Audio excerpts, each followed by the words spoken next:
प्यारे दोस्तों, स्वागत है आज की एक नई वीडियो में। दोस्तों, आज की इस वीडियो में हम कक्षा 10 हिंदी काव्य का 5वां चैप्टर चंद्रलोक में प्रथम बार की संपूर्ण व्याख्या देखने वाले हैं। इससे पहले हमने इसके फर्स्ट पार्ट चींटी चैप्टर को एकदम आसान तरीके से फिनिश कर दिया है, जिसका लिंक हमने डिस्क्रिप्शन में दे दिया है। यदि अभी तक आप नहीं पढ़े हो तो जा करके उस वीडियो को भी देख लेना, ठीक है ना। आज की इस वीडियो में हम इस चैप्टर को एकदम आसान तरीके से फिनिश करने वाले हैं। आपको पूरी व्याख्या नोट्स में लिख करके भी दिखाएंगे, ठीक है ना। पहले आपको बुक में पढ़ाएंगे एक एक लाइन, एक एक शब्द का अर्थ, उसके बाद नोट्स में हम लिख करके बताएंगे कि अगर एग्जाम में वो पद्यांश आ जाएगा तो किस तरीके से आपको उसे सॉल्व करना है, ठीक है ना। इससे पहले बता दो दोस्तों, ये पिछले वर्ष सिलेबस से आउट था, लेकिन इस बार ये आपके सिलेबस में आ गया है, तो इस बार इसे पढ़ना होगा, ठीक है ना। तो चलिए बिना देरी के वीडियो को शुरू करते हैं। बस ध्यान से देखते रहिए वीडियो का, एक एक शब्द को अच्छे तरीके से अपनी नोटबुक में नोट करते जाइएगा ताकि आपको अर्थ ना भूले, ठीक है ना। तो यहाँ पर देखो, पहला जो दिया गया है, चंद्रलोक में प्रथम बार मानव ने किया पदार्पण, छिन्न हुए लो देश काल के दुर्जय बाधा बंधन, दिग्विजयी मनुसुत निश्चय यह महत ऐतिहासिक क्षण, भू विरोध हो शांत निकट आए सब देशों के जन, ठीक है ना। उसके बाद देखो, एक पद्यांश में मैं यहाँ तक का आपको पूरा बताऊंगा, यहाँ तक का, ठीक है ना। उसके बाद देखो, युग युग का पौराणिक स्वप्न हुआ मानव का संभव, समारंभ शुभ नए चंद्रयुग का भू को दे गौरव, ठीक है ना। तो यहाँ तक की व्याख्या मैं पहले आपको समझा देता हूँ। तो यहाँ पर देखो, सुमित्रानंद पंत जी क्या कहते हैं कि चंद्रलोक में प्रथम बार मानव ने किया पदार्पण, यानी जब पहली बार चंद्रलोक मतलब चंद्रमा में, प्रथम बार मतलब पहली बार, चंद्रलोक मतलब चंद्रमा में पहली बार मानव ने किया पदार्पण, जब मनुष्य ने किया पदार्पण, पदार्पण मतलब पैर रखा, कदम रखे, पद प्लस अर्पण, संधि विच्छेद करो, पद प्लस अर्पण, ठीक है ना। यहाँ पर सुमित्रानंद पंत जी कहते हैं कि जब पहली बार चंद्रमा में मनुष्य ने पैर रखा तो छिन्न हुए लो देश काल के दुर्जय बाधा बंधन।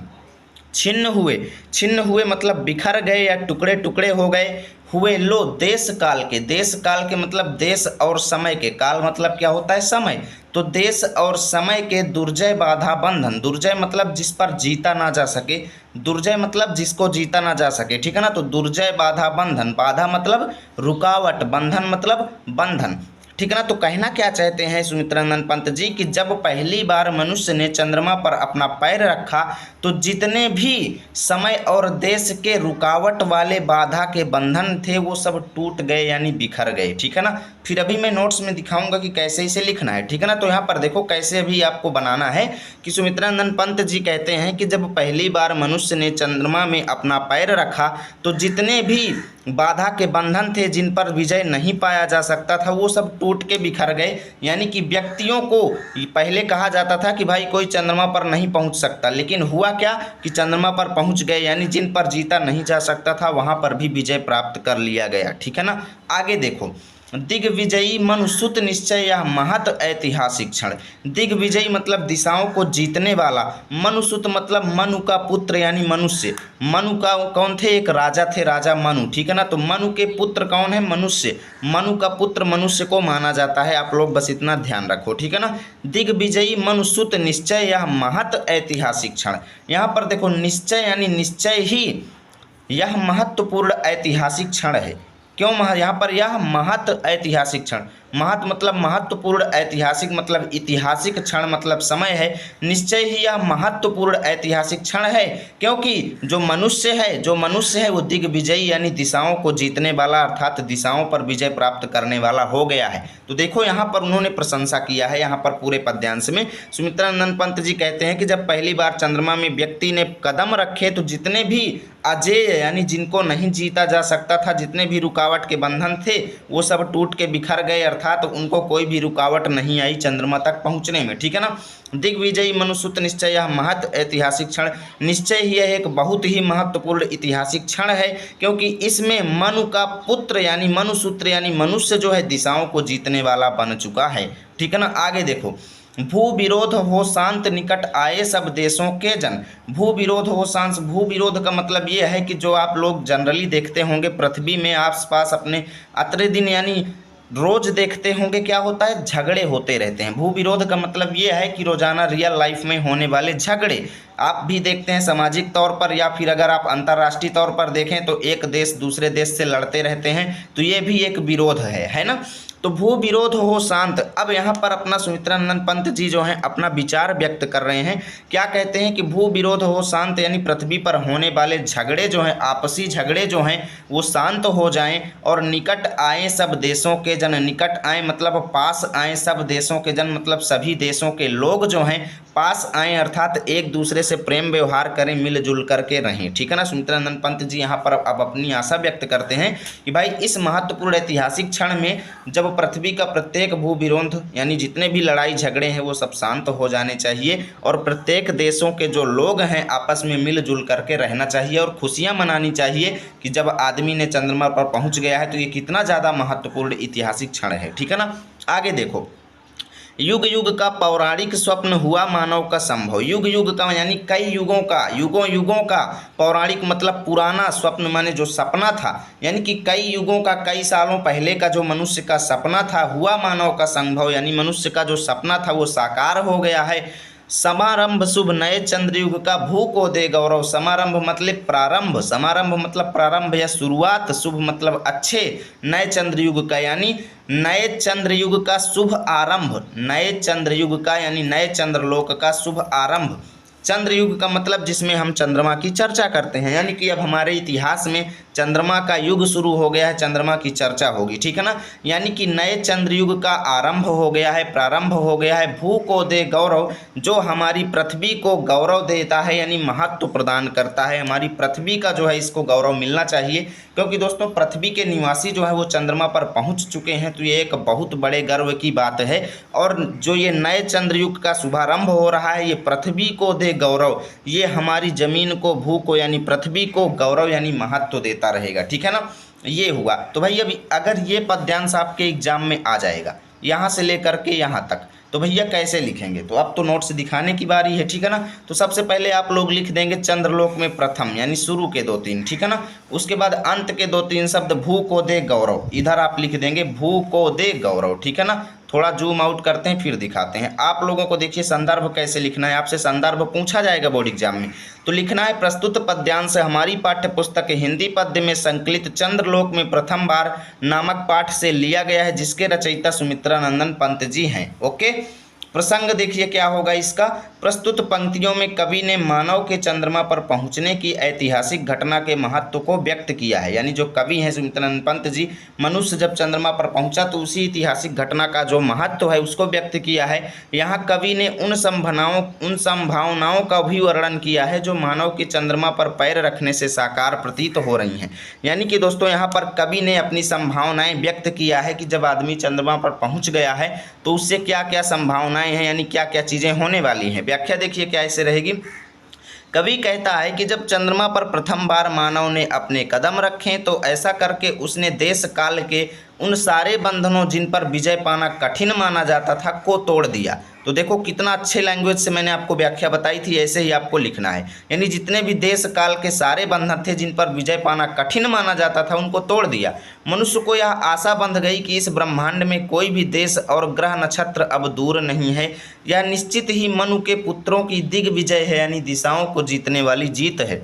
यह ऐसा महत्वपूर्ण ऐतिहासिक क्षण है कि अब सभी देशों के निवासी यानी मानवों को परस्पर विरोध समाप्त करके एक दूसरे के निकट आना चाहिए और प्रेम से रहना चाहिए। यही कवि की आकांक्षा है। ठीक है, आकांक्षा है, यही हमारे कवि की मनोकामना है। आगे देखो नेक्स्ट पेज पे, मनुष्य का युगों युगों से चंद्रमा के साथ घनिष्ठ संबंध रहा है। ठीक है ना। यहाँ पर कवि जो है कह रहे हैं कि भाई कई सालों से मनुष्य का चंद्रमा के साथ कनेक्शन रहा है।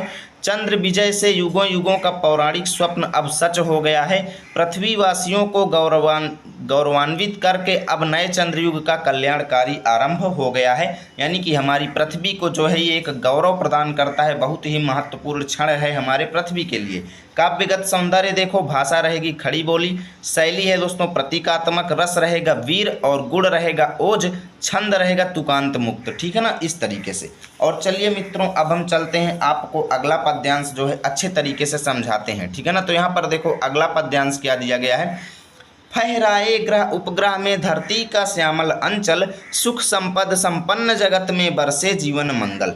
फहराए ग्रह उपग्रह में यहाँ पर अपनी मनोकामना व्यक्त करते हुए सुमित्रा नंदन पंत जी कहते हैं कि जितने भी ग्रह और उपग्रह हैं वहाँ पर धरती का यानी हमारी पृथ्वी का श्यामल अंचल, श्यामल मतलब हरा भरा, श्यामल मतलब हरा भरा, अंचल मतलब आंचल लहराए। क्या कहते हैं कि अब आंचल लहराए का मतलब ये है कि हमारे धरती के जितने भी लोग हैं वो अन्य ग्रहों और उपग्रहों पर पहुँचें और वहाँ पर भी जो है एक पृथ्वी की तरह नई दुनिया विकसित करें और वहाँ पर भी हरी भरी हरियाली जो है उत्पन्न करें। ठीक है ना। श्यामल अंचल का मतलब ये है कि वहाँ पर भी हरी भरी हरियाली उत्पन्न हो और वहाँ जो है हमारे धरती की तरह जो है वो भी श्यामल दिखने लगे। ठीक है ना। श्यामल का मतलब जनरली सांवला होता है, तो सांवला कैसे दिखेगा जब वहाँ पर हरा कलर का जो है हम पेड़ पौधे वहाँ पर उत्पन्न करेंगे। ठीक है ना। सुख संपद संपन्न जगत में बरसे जीवन मंगल। सुख संपद मतलब संपत्ति से संपन्न, सुख और संपत्ति से संपन्न इस संसार में बरसे जीवन मंगल। बरसे जीवन मंगल मतलब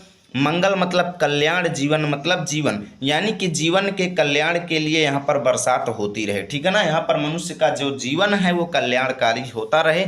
प्रत्येक ग्रह और उपग्रह में हमारे पृथ्वी के लोग पहुँचें और वहाँ पर धरती की ही तरह हरी भरी हरियाली विकसित करें। ठीक है ना। आगे देखो, अमेरिका सोवियत बने नवदिक रचना के वाहन, जीवन पद्धतियों के भेद समन्वित हों विस्तृत मन। अमेरिका और सोवियत मतलब सोवियत रूस। ठीक है ना। सोवियत का मतलब क्या है? सोवियत रूस। रूस जिस देश को कहते हैं उसका पूरा नाम सोवियत रूस है। तो अमेरिका और सोवियत रूस बने नवदिक रचना के वाहन। नवदिक मतलब नई नई दिशाओं के, रचना मतलब खोज के, वाहन मतलब साधन। यानी कि दोस्तों अमेरिका और सोवियत रूस जो हैं वो नई नई चीज़ों के खोजकर्ता बने। इसका मतलब यही है। नई नवदिक मतलब नई दिशाओं का, नई दिशाओं का मतलब है नई नई उन्नति की ओर, रचना मतलब खोज करें। यानी कि कवि जो है सुमित्रा नंदन पंत जी कहते हैं कि अमेरिका और सोवियत रूस जो है नई नई खोजों के यानी नई नई चीज़ों के खोजकर्ता बने। ठीक है ना। जीवन पद्धतियों के भेद समन्वित हो विस्तृत मन। जीवन पद्धतियों के भेद, और अंत में कवि क्या कहते हैं कि भाई हमारी पृथ्वी पर जितने भी लोग रहते हैं सबकी अलग अलग पद्धतियां हैं। ठीक है ना। कोई किसी धर्म को फॉलो करता है तो कोई किसी धर्म को फॉलो करता है, कोई किसी देश से बिलोंग करता है तो कोई किसी देश से। तो क्या कहते हैं कि भाई सब लोगों की जीवन पद्धतियां अलग अलग हैं और क्या कहते हैं कि वो सब समन्वित हो जाएं यानी मिल जाएं। विस्तृत मन यानी जितने भी लोगों के मन हैं और जीवन की पद्धतियां हैं वो सब आपस में समन्वित हो जाएं, अर्थात मिलजुल करके रहें। ठीक है ना। आगे देखो, अणु युग बने। यहाँ पर देखो विस्तृत मन तक की पहले मैं आपको व्याख्या लिख करके दिखा देता हूँ। ठीक है ना। यहाँ से यहाँ तक की व्याख्या तो देखो, सबसे पहले अगर एग्जाम में आ जाएगा तो भाई एक तरफ तो लिख देंगे फहराए ग्रह, उसके बाद दूसरी तरफ आपको विस्तृत मन लिख देना है। ठीक है ना। उसके बाद देखो यहाँ पर अगर आपसे संदर्भ पूछा जाएगा तो पूर्वत लिखना है, यानी जो पिछले वाले में थे, मैंने अभी आपको पिछले वाले में बताया है, सेम वही आप लोग यहाँ पर लिख लेना। प्रसंग क्या रहेगा? प्रस्तुत पद्यांश में कवि ने मनोकामना व्यक्त किया है कि मनुष्य अन्य ग्रहों पर भी पहुंचकर वहां पृथ्वी जैसी हरियाली और जीवन का संचार करे। ओके, व्याख्या देखो। कवि का कथन है कि अब मैं यह चाहता हूं कि ब्रह्मांड के ग्रहों उपग्रहों में इस पृथ्वी का श्यामल अंचल फहराने लगे। तात्पर्य यह है कि मनुष्य अन्य ग्रहों पर पहुंचकर वहां पृथ्वी जैसी हरियाली और जीवन का संचार कर दे। ठीक है ना। सुख और वैभव से युक्त इस संसार में मानव जीवन के कल्याण की वर्षा हो। अमेरिका और सोवियत रूस नई दिशाओं की रचना करें, क्योंकि अंतरिक्ष विज्ञान में यही देश सर्वाधिक प्रगति पर है। ठीक है ना। कवि का कहना है कि विश्व में प्रत्येक देश की संस्कृति और सभ्यता अलग अलग है तथा अलग अलग जीवन पद्धतियां हैं। तात्पर्य यह है कि सभी जीवन पद्धतियां आपस में मिलकर एक हो जाएं और मन की संकुचित भावना का अंत कर लोग उदार चेता बने तथा विश्व में एकता का विकास हो। ठीक है ना। अब देखो इसका काव्यगत सौंदर्य भी देख लो। भाषा रहेगी मित्रों खड़ी बोली, शैली रहेगी प्रतीकात्मक, रस रहेगा वीर, छंद रहेगा तुकांत मुक्त, गुण रहेगा ओज। ठीक है ना। ज़्यादा कुछ चेंजेस नहीं रहेगा, सेम पहले वाले की तरह रहेगा। और चलो अब देखते हैं भाई अगला, आपको अगला कुछ समझाते हैं। ठीक है ना। देखो यहाँ पर अब एक ही बार में हम इन दोनों को खत्म कर देंगे। ठीक है ना। तो यहाँ पर देखो, अणुयुग बने धरा जीवन हित स्वर्ग सृजन का साधन, मानवता ही विश्व सत्य भूराष्ट्र करे आत्मार्पण, धरा चंद्र की प्रीति परस्पर जगत प्रसिद्ध, पुरातन हृदय सिंधु में उठता स्वर्गिक ज्वार देख चंद्रानन। यहाँ पर सुमित्रा नंदन पंत जी अपनी मनोकामना व्यक्त करते हुए कहते हैं कि अणुयुग मतलब परमाणु शक्ति, परमाणु शक्ति का जो ये युग चल रहा है आजकल, देखते हैं कि भाई साइंस में भी पढ़ते हैं तो कितना ज़्यादा परमाणु अणु के बारे में आप सभी को पढ़ाया जाता है। तो वही चीज़ कहते हैं कि ये जो परमाणु शक्ति का युग जो है ये बने धरा माने पृथ्वी के जीवन हित यानी पृथ्वी के जीवन यानी पृथ्वी के मनुष्यों के जीवन के लिए ये परमाणु शक्ति का जो युग है वो हितकारी हो यानी लाभदायक हो, स्वर्ग सृजन का साधन और पृथ्वी को स्वर्ग सृजन माने बनाने का साधन हो जाए।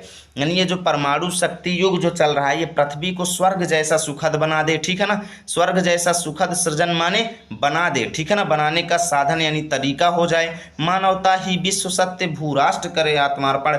यहाँ पर सुमित्रानंद पंत जी कहते हैं कि मनुष्य की मानवता ही सांसारिक सत्य है, ठीक है ना, मनुष्य की मानवता ही सांसारिक सत्य है जिसमें भू राष्ट्र करे आत्मार्पण। भू राष्ट्र करे आत्मार्पण मतलब जितने भी देश के लोग हैं सब लोगों को मानवता के लिए आत्मसमर्पण कर देना चाहिए। आत्मार्पण मतलब आत्मसमर्पण कर देना चाहिए। और धरा चंद्र की प्रीति परस्पर जगत प्रसिद्ध पुरातन। धरा माने पृथ्वी, चंद्र माने चंद्रमा की धरा यानी पृथ्वी और चंद्रमा का जो प्रेम है जगत प्रसिद्ध है यानी संसार में प्रसिद्ध है, और पुरातन यानी पुराना है। यानी पृथ्वी और चंद्रमा का जो प्रेम है दोस्तों वो कई सदियों पुराना है और बहुत ज़्यादा प्रसिद्ध है। हृदय सिंधु में उठता स्वर्गिक ज्वार देख चंद्रानन। हृदय सिंधु मतलब जो पृथ्वी में सागर है दोस्तों, पृथ्वी में सागर यानी सागर रूपी हृदय यानी पृथ्वी के सागर रूपी हृदय में, पृथ्वी के सागर रूपी हृदय में उठता मतलब उठता है यानी आता है ज्वार। ज्वार देखते हैं आप लोग, ज्वार भाटा का नाम आपने बचपन में पढ़ा होगा।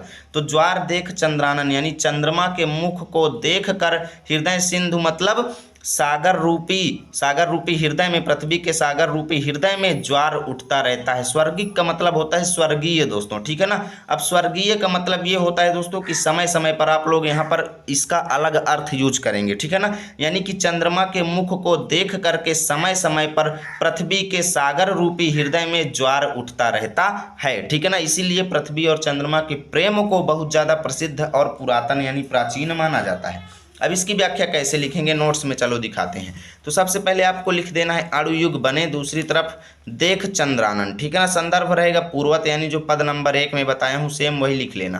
प्रसंग क्या रहेगा, प्रस्तुत पंक्तियों में यह कामना की गई है कि अणु शक्ति की परख और प्रयोग करने वाला यह वैज्ञानिक युग मानव जीवन के लिए कल्याणकारी सिद्ध हो, ठीक है ना। व्याख्या कैसे लिखेंगे देखो नेक्स्ट पेज में। देखो कवि का कहना है कि विज्ञान का संपूर्ण विकास मानव जीवन के कल्याण के लिए ही होना चाहिए। परमाणु शक्ति मानव जीवन के विनाश का साधन न होकर पृथ्वी पर स्वर्ग के निर्माण का साधन बननी चाहिए, ठीक है ना। विश्व का एकमात्र सत्य है मानवता की भावना। इसके समक्ष समग्र पृथ्वी के राष्ट्र को आत्मसमर्पण कर देना चाहिए, अर्थात संपूर्ण विश्व एक राष्ट्र बने और संपूर्ण देश मानवता की ही बात सोचे, ठीक है ना। जितने भी देश हैं वो मानवता की बात सोचें। चंद्रमा और पृथ्वी का प्रेम जगत प्रसिद्ध है और बहुत पुराना है, क्योंकि चंद्रमा पृथ्वी का ही एक अंग है। यहाँ पर कवि जी क्या कहते हैं कि चंद्रमा और पृथ्वी का जो प्रेम है संसार में प्रसिद्ध है और बहुत पुराना है, क्योंकि चंद्रमा को पृथ्वी का एक अंग माना जाता है। इसलिए पृथ्वी के सागर रूपी हृदय में चंद्रमा के मुख को देखकर ज्वार उठा करता है। तात्पर्य यह है कि चंद्र विजय की सार्थकता तभी है जब वैज्ञानिक उपलब्धियों को मानव हित में लगाया जाए। यानी इस चंद्रमा को जीतने का, चंद्रमा तक पहुँचने की सार्थकता तभी है, यानी सत्य काम इसका तभी है जब वैज्ञानिक लोग जो हैं इसको मनुष्य के हित में लगाएं। यानी कि दोस्तों चंद्रमा का खोज जो है ये मनुष्य के लिए हितकारी हो, ठीक है ना। काव्यगत सौंदर्य देख लो, भाषा रहेगी खड़ी बोली, शैली रहेगी प्रतीकात्मक, रस रहेगा शांत, छंद रहेगा तुकांत मुक्त, गुण रहेगा प्रसाद, ठीक है ना। तो यहाँ से मित्रों आपका चैप्टर फिनिश होता है। उम्मीद करता हूँ वीडियो बहुत ज़्यादा अच्छी लगी होगी। यदि वीडियो अच्छी लगी है तो प्लीज़ लाइक और शेयर जरूर करें। नेक्स्ट चैप्टर की भी ऐसी वीडियो चाहिए तो जरूर कमेंट करें। मिलेंगे आपके साथ नए वीडियो में, तब तक के लिए जय हिंद जय भारत।